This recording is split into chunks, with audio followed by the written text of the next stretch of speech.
Mr. Black. Chapter 1. The worst thing a young woman can do is fall in love, and worse yet is to fall in love with a sexy, handsome, drop-dead gorgeous rich man. Because you could find yourself doing things you never would imagine, like letting him handcuff you to his bed as he makes passionate, sexual, erotic love to you. Driving into the gated community, shivering from the thought, I stopped to put in the code. The mansion is setting on a lush green manicured grassy hill with a circular driveway. I bring my SL500 Mercedes to a quick stop and exit it, another present I accepted from the billionaire industrialist Maximillion Blackstone, or as I call him, Mr. Black. A young man reaches for my keys. I stiffen my hand. He felt my hand hesitate. "Don't worry, miss, we'll take care of your car." It wasn't the car that worried me. Walking in a daze, I'm now at the front door of Pandora's Retreat, a luxurious getaway for the serious bondage and S&M enthusiast. My mind wavering as I count my steps. I can't decide whether I want to do this, whether I want to walk through those double glass doors with the gold-plated trim and spend a week experiencing a world of BDSM. I've had only one man in my sexual life, and I can't imagine anyone who could match the incredible Mr. Black, Max as his friends call him. I tugged the collar of my cream-colored silk shirt and lumbered on through the doors. My gaze turned following an attractive woman heading in my direction, where a faint light bounced off her stern face. She stopped to greet me. "Welcome, Ms. Johns. You will find your stay most delightful, and you will discover that we have attended to all your needs, including an apartment for a week's stay." The director, a beautiful golden-haired woman of 40 wearing a black fitted dress and high heels, who appeared to enjoy her job, smiled warmly, opening the door of the apartment and handing me the key. How did it come to this? Why did I agree to do this? I wondered, ignoring the answer. 3 years ago, I fell in love, and the last thing I thought about was being a sex slave to a beautiful, exotic-looking billionaire who appeared on the outside normal, but by my standards then, there was nothing normal about whippings, ropes, and handcuffs. I guess a few years ago, I would have been considered vanilla. I'm here to meet the master. He's to teach me how to be the perfect sub and bring me to a higher level of submission. Mr. Black suggested that I was confused, and I didn't know whether I was a sub or dom, and he needed a sub. I knew what I was, he just couldn't handle it. Finally, I agreed to his wishes, but I warned him that sending me here could be dangerous for both of us. But deep down inside, I was anxious to learn about the real world of bondage, because until now I had been faking it to understand and fit into the world of my incredible, handsome, and sexy Mr. Black. When did this begin? I asked myself as I prepared my mind and body for what I had come to love. When did I begin to enjoy a man placing me over his knee, whipping my ass, and tying me to his headboard while fucking me senseless? It started the day I answered an ad in the local newspaper for a terrific job in Montana, never bothering to read the small print. Today is my first day on the job. I'm suffering from jet lag, incompetence, identity crisis, and a host of other insecurities that a 22-year-old who has just completed college, with mountains of debt, no friends or family to speak of, and a new job that I need. I found this position in the New York Post. Wanted, young gregarious go-getter to work in sales. She should be intelligent, a college graduate, pretty without being noticeable, comfortable with individuals who are among the 1%. The ad went on and on. I figured I had one of the qualities they advertised, and I packed my bags and headed to Billings, Montana, in the middle of ski season. I wasn't a drop-dead gorgeous woman, but I had my moments, just average. Long auburn curly hair worn in a ponytail most often, oval face, high cheekbones, and large blue eyes. I never trusted my looks as a magnet for men. And I never got the impression that the company which hired me was more interested in my looks than whether I could do the job. "Miss Bishop," the manager Joshua said, holding my resume and looking over his glasses, "can you work overtime?" That was it. Staring at him as his eyes glanced intermittently at me, I thought he was a great-looking guy with dirty blonde hair, barely 6 feet, and a great body. The kind of body you get from farm work, not spending time in a gym. They must have been desperate for personnel, but you couldn't tell by the beautiful scenery, luxurious accommodations for the staff and guest, all the food you can eat, and the pay was great. I would have paid them to work at Blackstone Ski Lodge. I soon learned that the altitude was unbearable, and on one occasion I almost fainted. My skin stayed dry, and I had to keep a supply of Vaseline and chapstick in my imitation leather purse. I was constantly licking my lips and batting my eyes because I wasn't used to makeup. One of the hotel guests, an older gentleman, thought I was flirting with him. He was all of 70. "Get a life," I said. Shuffling off none too happy, he tried to have me fired, but Joshua intervened, and that's why he and I became best buds. Besides, he let me sleep on his couch because I was afraid to live alone.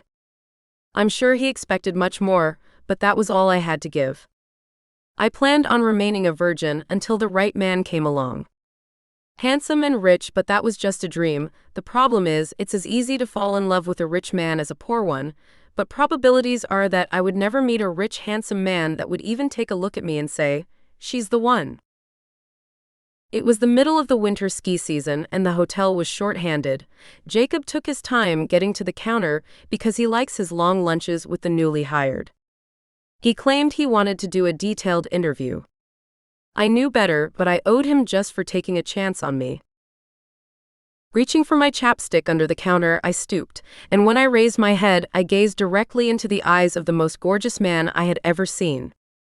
Living in New York, I have seen my share of men. I have seen all races, all nationalities, all ages, gay and straight, and he was just beautiful.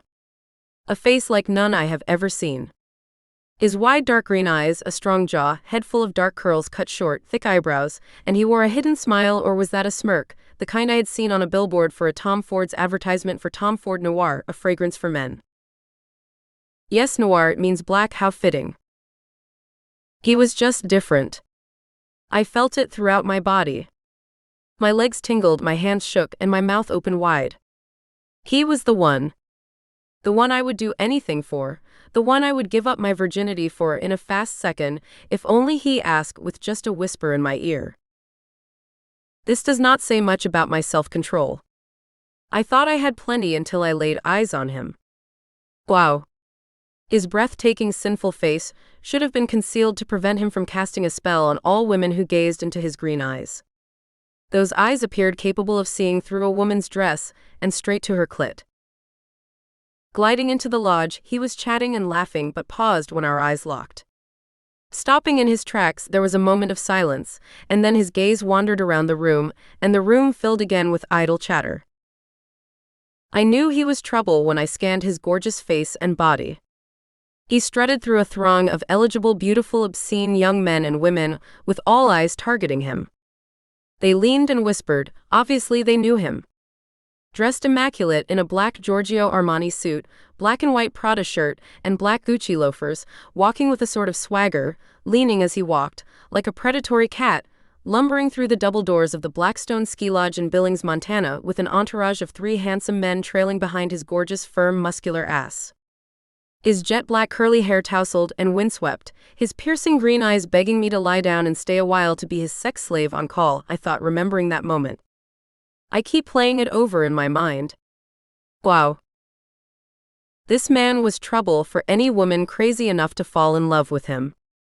So I convinced myself, keep your wits about you and don't act like a frigging idiot. It was far too late for that, I admitted. Joshua returned just in time. Sorry, Alex, I owe you one. Oh, that's okay, I said, following that handsome fuck's gaze. I heard nothing and saw nothing. I was staring into space, dreaming and heading in the direction of the elevators, trying to get out of the room before I fainted. I stepped aside to allow the entourage and that man I would die for in the elevator, hesitating, praying the door would close. Too late, he turned around, his face expressive and light with a skillful grin, a disarming smile he uses to great effect. Facing the open door and space that I now occupied, he said, "That's a lovely necklace." His voice, deep with perfect English, of prep schools and elite colleges and universities, seduced me, surprised me, and then the elevator closed immediately in my goofy-looking face. My head gave a quick jerk downward to see what he was looking at. I grabbed for my turquoise drop held by a black string, the only piece of jewelry that I owned, and wondered, what is it? Why would a rich, handsome fuck like him admire a cheap piece of Indian jewelry? As I passed the mirror, I noticed that a button had come undone and my breasts were in full view. I now became aware of what he had seen, taking the view in. Not bad, I said, admiring my best assets. Thank God I wore my expensive Victoria's Secrets bra with black lace trim. That's because I had thrown out all my old comfortable ratty bras, otherwise I would never show my face again. I didn't feel so bad now, just embarrassed. I hope he didn't think I did that on purpose. I bet women were hiding around every corner, throwing their panties in his direction. I know I would if I had half the chance. Scrambling to button my shirt and breathing deep with shame, I put my head down and scurried into the employees' lounge. I thought about him all night. Why did he have to notice me?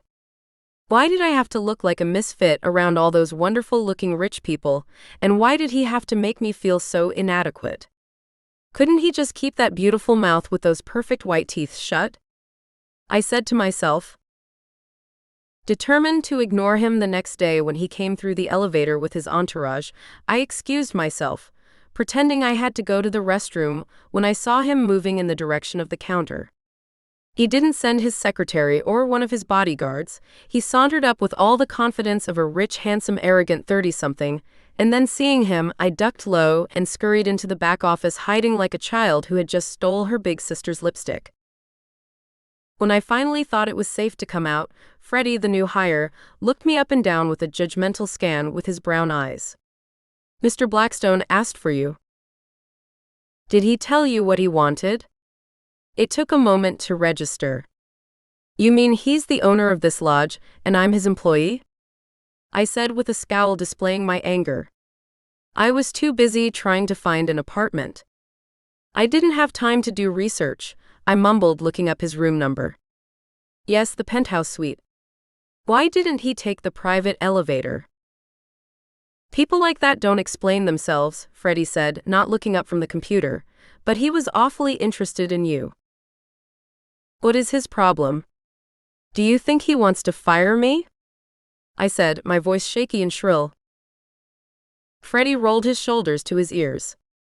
Well, he asked your name and whether you were married and did you have any friends? Quote, boyfriends. Freddie made the signs of quotation marks in the air. He didn't exactly use those words. Freddie paused as I held my breath. I told him that I didn't know. Why did you say that? My eyes opened wide. Because I don't know and it's none of his business. Besides, I don't care how much money he has no right to invade your privacy. Let me be the judge of that, I said under my breath and rolling my eyes. The next day, standing at my desk reading The Great Gatsby, a book I never got a chance to read in college because Cliff Notes were easier, I felt eyes measuring me. It was an eerie feeling. When I glanced up, he was staring at me with those penetrating, deep, dark green eyes. He had come from outside, and for once he was alone. He just stood looking at me, making me so uncomfortable with those jade eyes undressing me, leaving me weak. My body shook, and blood coursed through my veins at an accelerated rate, forcing my blood pressure up and my blood sugar down. I felt faint. He appeared to have that effect over me whenever he's near. He opened his mouth, and those lips and perfect white teeth sucked out what oxygen was left in my brain. My eyes jutted up to his perfect nose, dark layered eyebrows, and then back to his mouth, and I began daydreaming about where he could put those lips. Hello, he said, soft and smooth. Yes. Hello. I responded like the idiot I claimed I would never become if I laid eyes on him again. Miss Bishop.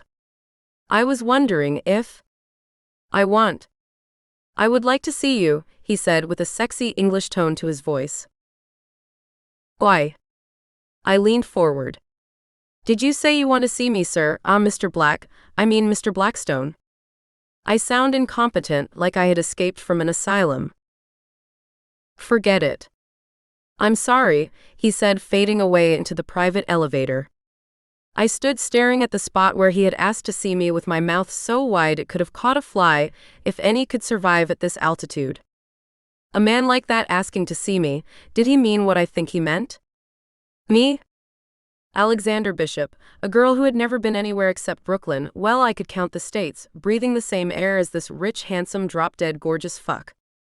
He looked all of 35, so I rationalized that he was too old, too worldly, and too dangerous for me. And what did he mean by wanting to see me? Was I reading too much in those few words?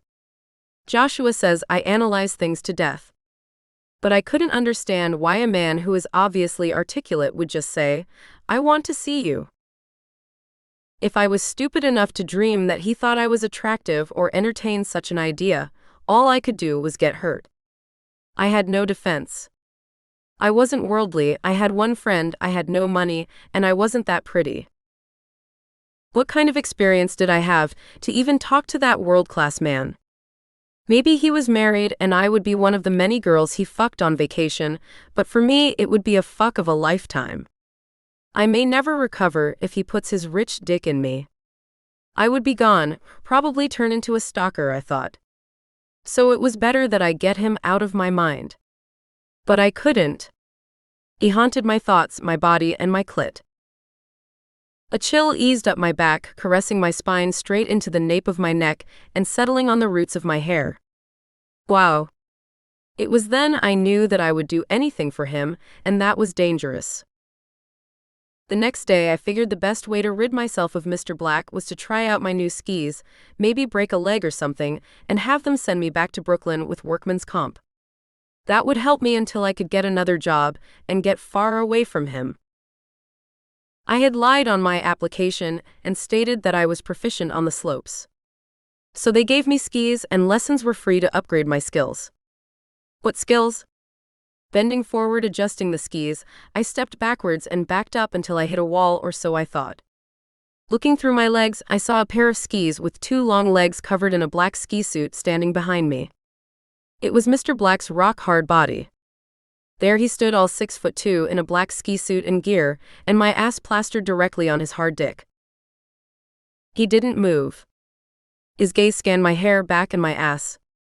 By the look in his eyes, he appeared to be measuring the split of my butt for something, and I didn't know what. I couldn't straighten up, my finger had gotten stuck, and when I unhinged it and stood, he never moved. He stood on my skis with a wicked smile, and with me not moving an inch, I said wryly, I hope you're enjoying yourself. Take a picture, it'll last longer. That's all I could think of. Well, Ms. Bishop, he said with a sly smile crossing his inviting lips, we meet again.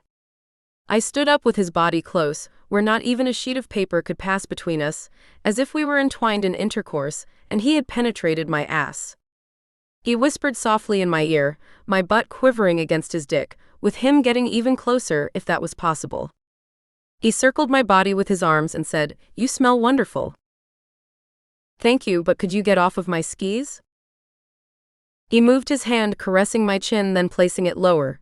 Your beautiful neck needs something, a collar, he stated casually, passing his fingers from front to the back, causing me to shiver, not from the cold, but from the heat of his penis penetrating my clothing like lighting.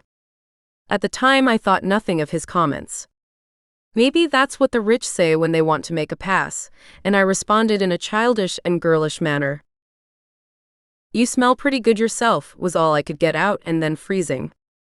I should have asked, what the fuck are you doing? But I didn't. I should have asked, have you lost your fucking mind? But I didn't. I should have asked, do you think I'm that kind of girl? Do you want to fuck me? But I didn't. I was wondering whether I can see you under different circumstances, he said with a hint of vulnerability dancing in his green eyes, which had softened. I managed to slightly turn my head. You are seeing me now, why do you wish to see me? And please get off of my skis. I said coldly, trying to cool the heat that was coursing between my thighs. When I finally moved my skis to turn to face my fears, the obstruction was gone, and so was Mr. Blackstone. So here I am again, staring into nothingness, with only a mountain of snow for company, and feeling stupid once more. I swore to myself that if I see him again, I would give him a piece of my mind. How dare he quit so soon? 1 minute more and I would have caved in, and he could have fucked me in my ears if he had a mind to. I headed down the slope, and at the very foot, I tripped, stumbled, rolled, and landed in a large bed of snow with my skis buried. I tried to stand, but that was impossible. I knew that I had sprung my ankle. Looking around, I didn't see anyone. I panicked and screamed, "Hello! I need help, I'm hurt." Before I could yell again, standing in front of me was the extraordinary handsome Mr. Black. He rushed over to me, dug me out with a small shovel he carried somewhere, unfastened my skis, and lifted me like a doll. Cradle in his arms, my breath ceased. Gazing into my eyes, he asked, "Are you hurt?" "It's my ankle." He touched it gently. I screamed, not from pain but desperate, wanting his attention. "You can't take pain. Pain can be exciting and satisfying," he said, flashing a smile. "You know childbirth is painful and satisfying." "What did you say?" I always missed his cues. "I guess we can't have children," he said, passing a dark, teasing smirk along his mouth while not taking his eyes off me. His gaze unnerved me. "I can carry you to my cabin, it's near." "You're so light." I felt incredibly light, or I was incredibly stupid. He could be some kind of serial killer, or worse, a man who would make love to me and never see me again. Nevertheless, I felt comfortable in his arms, like I belonged there. Stopping at a large house built with logs, he lumbered up the stone stairs with me in his arms, to this unbelievable red wood cabin in the middle of snow and mountains. I had never seen a house of that magnitude. It was built on a mountain with boulders as steps. Strong floor-to-ceiling glass windows surrounded the house, giving a panoramic view of everything for miles. The cabin, breathtaking, and it matched the owner, rich, beautiful, strong, and different. We entered the house, and I turned around mystified at the decor. The foyer, wide like a museum, had numerous gray leather chairs placed facing the windows. Large paintings lined the walls. The house stood half on the mountain and half on large pillars, the kind you find under bridges. "This place is beautiful." "You are beautiful," he said, making me uncomfortable. Turning around, I spied a large roaring fire. "Oh, I love a fire." He placed me in a large cream leather chair, setting near the huge fireplace, then picking up a log and feeding the fire. It was his favorite chair because it sat alone with a large table near with books setting on it and a small crystal chest set. He watched deliberately as I acted like a little girl who had never had anything or been anywhere, and he was right. Trying to stand, I wobbled. He rushed to me and knelt, looking up at me. "You can't walk on that leg." "I will have the doctor here to examine it." His voice commanding and strong. "What about my job?" "Joshua can get someone to replace you until you are fit for work. Remember, they work for me and so do you, so relax and let me pamper you." My mind began to work overtime, trying to figure out what it was he was after and why me.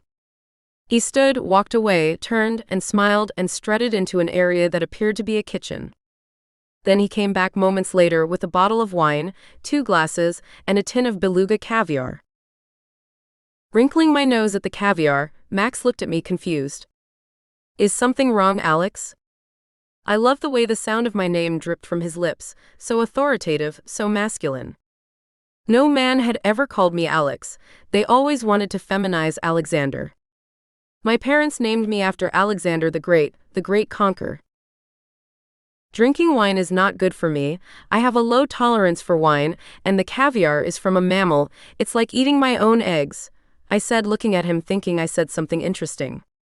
But the truth was, I had never had caviar.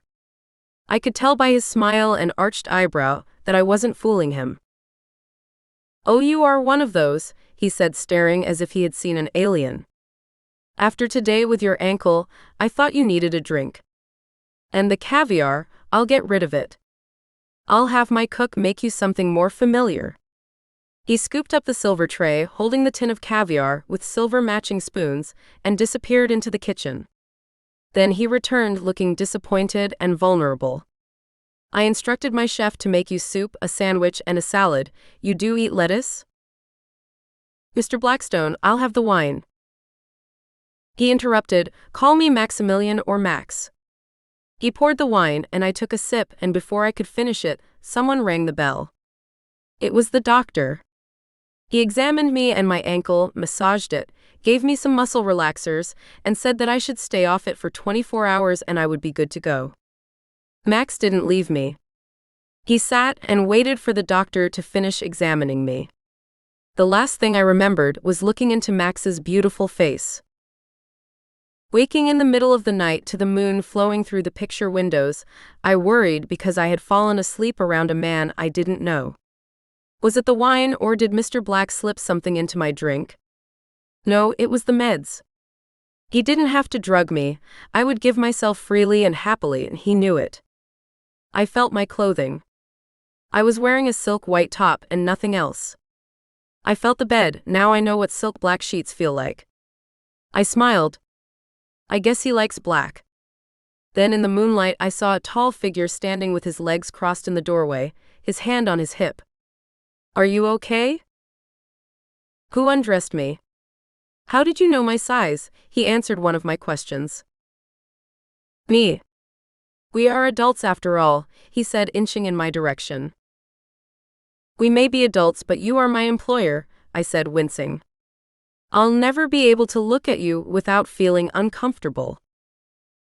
Well, you will not have to see me again unless you want to. He strutted close to the bed and sat at the corner staring down at me. Do you find me attractive?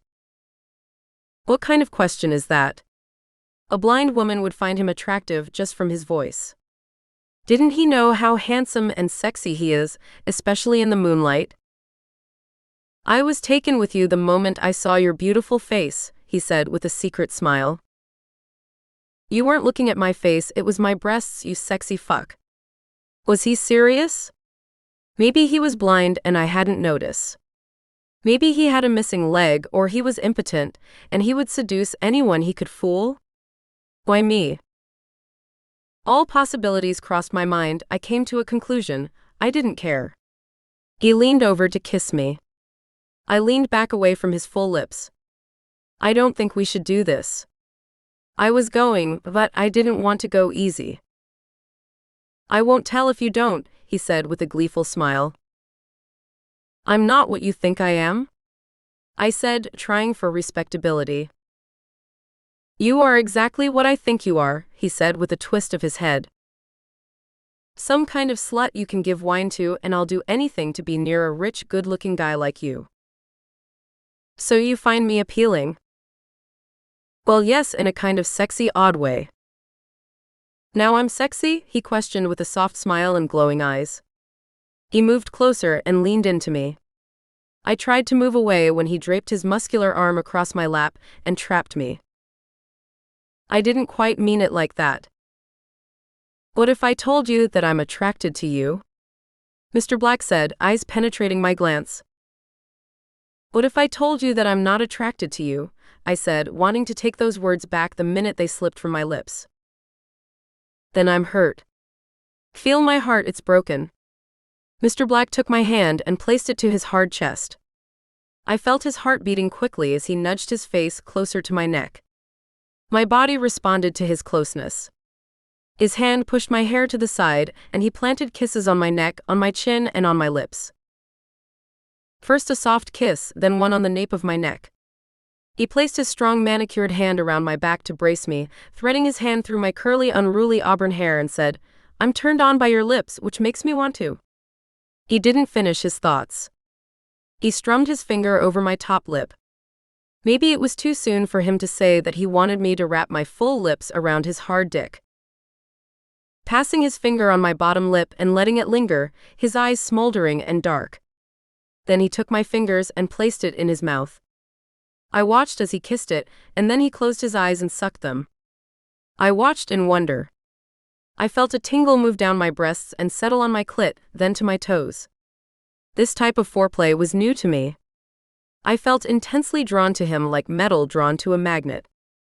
It was something sinful about how he kissed my fingers, and then his lips found my mouth. His tongue swirled around and sucked my tongue as long as he sucked my finger. I tried to reciprocate drawing in his tongue, but he was in control and sucked my mouth dry. Determined to seduce me with his foreplay, I was more than determined to allow him. Lowering his head to my neck, he softly nipped it. The feeling was felt in my folds. His hands grabbed both breasts, and his fingers squeezed my nipples until they rose and ached with pleasure. His dark green eyes searched my eyes as he lay over me, biting my neck and squeezing my nipples harder. I didn't cry out because, surprisingly, I enjoyed the intensity of his lovemaking. His gaze locked on me, and he saw in my eyes that I enjoyed every moment of his painful seduction. "Does pain give you pleasure?" he said, meeting my gaze and his fingers tightening on my nipples. "Yes." How did he know? "I just found out." Yes, harder," I moaned, breathless. His eyes gleaming, he pinched my nipples harder. My breathing intensified. His head moving down, his short curly locks brushed against my breasts. I threaded my fingers through his dark locks, and with his mouth he sucked each nipple, careful to tug each one in his teeth until they rose and turned red. I gave out a low moan. When I shouted, it was with pleasure. He appeared hungry for a body, and that body lay in his bed, and it was mine. And I felt as if I had won the lottery. I was a lucky fuck for the day. The compromise of my beliefs for that beautiful man making a meal out of my breasts, gorging himself until he felt satisfied, filled me with pleasure. He took them in his hands. "These are beautiful, I can't get enough of them," he said, stroking them forward, pinching each nipple as they met his fingers, "and they are mine." A dark gleam settled in his eyes. A penetrating look caused me to pull the straps of the silk top down my hips, leaving the thong, a thin strip up my ass, masquerading as underwear. He helped pull the top down and looked on me with my breasts heaving up and down. He straddled me as his eyes searched every inch of my body. Then he reached his large hands on both sides of the string, and with one jerk, the strings came undone, and his gaze lowered and settled on my pubic hair. "Let it grow, don't shave it again," he demanded. Then, sliding down my body slowly, stopping to place a warm kiss on my stomach, his hands parted my legs and he dropped his magnificent face between my legs. His tongue searched my clit until he found the spot he had been looking for. He caught me by surprise. My legs trembled but soon relaxed and I opened them wide. I carelessly draped my legs over his shoulder, which excited me as well as him, because he clutched them with both hands, never coming up for breath. His head moved with the intensity and the rhythm of his tongue. I wanted to know how it felt to have a man eat me. I had heard about it, but I didn't know it was so pleasurable. His energy was boundless. His hands cupped my breasts and his fingers pinched my nipples as he worked his tongue. He had mastered a rhythm with his lips, tongue, hands, and fingers, the epitome of extreme multitasking. I had my first orgasm, and before I could yell, I had another one. It was a terrific feeling, and I could not contain a scream of pleasure. With a smile on his face, he moved and eased his body up, gazing in my eyes. I took his dick into my hands, and he looked at me, his eyes begging me to do something with it or to it. It was so hard when I placed it in my mouth, lying on my back. I feared that my mouth could not contain it. He saw the panic in my eyes.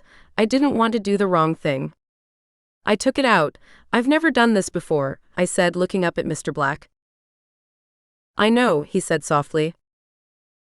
How did he know? I asked myself. Now was not the time to analyze. I'll teach you. I'll teach you to satisfy me. Those words sound promising. Maybe I wasn't a one-night stand after all, but I was certainly his cunt for the day. As he directed me to hold his warm dick in my hand, I clutched it gently. "No, you're holding it like you're afraid of it. Tighter." Finally, I got it. I felt in control as he tilted his head back, moaning with pleasure. "Alex, yes, that's what I like. Now suck it hard. I don't want to fill your mouth with my cum, I want to fill your pussy. I can't wait." With little patience, I sucked the head of his penis, up and down my mouth, took it in. I wanted to control that dark, handsome, sexy, and titillating love of my life, man of my dreams, fucking trouble, who has ruined me for other men. Tasting a hint of warm fluid, dropping slow, drip by drip, until he pulled his dick from my mouth, and he held it with a painful expression. Then with his strong arms, he lifted me up, facing him. With his head buried in my breasts, he whispered, "Put it in, Alex." I hesitated. My hands quivered at the thought of the pain his hot, wet penis would inflict on the walls of my vagina. I guided his hard penis into the mouth of my vagina and stopped. I glared at Mr. Black with panicked eyes. "You're a virgin, I know. I'll be careful." His mouth locked around my nipple, his long arm reaching and his fingers finding my folds, sending a current shooting to my toes. He opened my wet folds and inserted a finger, softly another finger, then breaching my wall.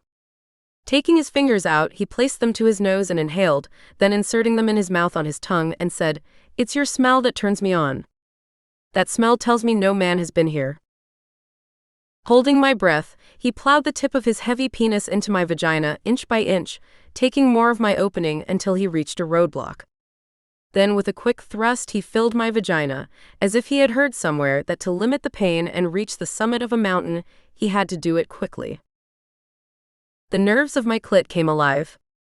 Opening my mouth to scream, his mouth cupped my mouth and he sucked my tongue in, rendering me speechless as he arched his body deep into my opening. I became used to his incredible hard penis. I took it in easily, it was a good fit. I knew it, and he knew it. Overmatched by his incredible body, his incredible lovemaking, his incredible handsome face, I yield everything to him. His energy was boundless, I need more, his glance laying on my body instead of my eyes. I didn't say a word. I was numb from the meds. But I knew what I was doing and where I was going. He whispered, "I should have been gentle, but I couldn't help myself. Your virgin pussy was so sweet and irresistible." He looked like a child declaring that he could not resist a piece of candy. Mr. Black's face softened and enjoyment and pleasure took hold. I wanted to give him the pleasure of my body where he would never forget me. As he thrust his dick into me once more, I met it with enjoyment, as I tried to find out just what turned on my gorgeous fuck of a man. My fingernails trailed up and down his back until I found that he responded. "Fuck me, Alex, never stop.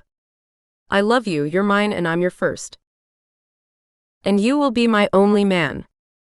I don't want anyone but you. Ever." I thought. Leaning his head back, his breathing intensified. I worked my hips at each positive expression on his face. His animalistic moans caused me to thrust forward into him and milk his penis up and down with my tight cunt.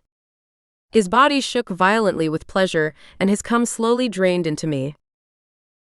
He pulled me close, our eyes met as I lay with my head on his hard muscular arm. I looked around and saw a large moon casting light on his hard chest. He knew all about me, but I knew nothing of him except that I loved him, and he said that he loved me. I wanted to believe him. Turning facing me with his hands between my thighs, "Alex, you look so sexy, I want more of you." He nudged under me and stroked my behind. His gaze covered my body as he fought off sleep. But he wasn't successful and sleep won out. I was too giddy to close my eyes. I just stared at him with his drop-dead looks and body, his arm draped across my stomach. I wondered how I had gotten so lucky. Then I realized that I had never been lucky. I turned lying in his arms with my head on his chest, and I remained in a state of ignorant bliss.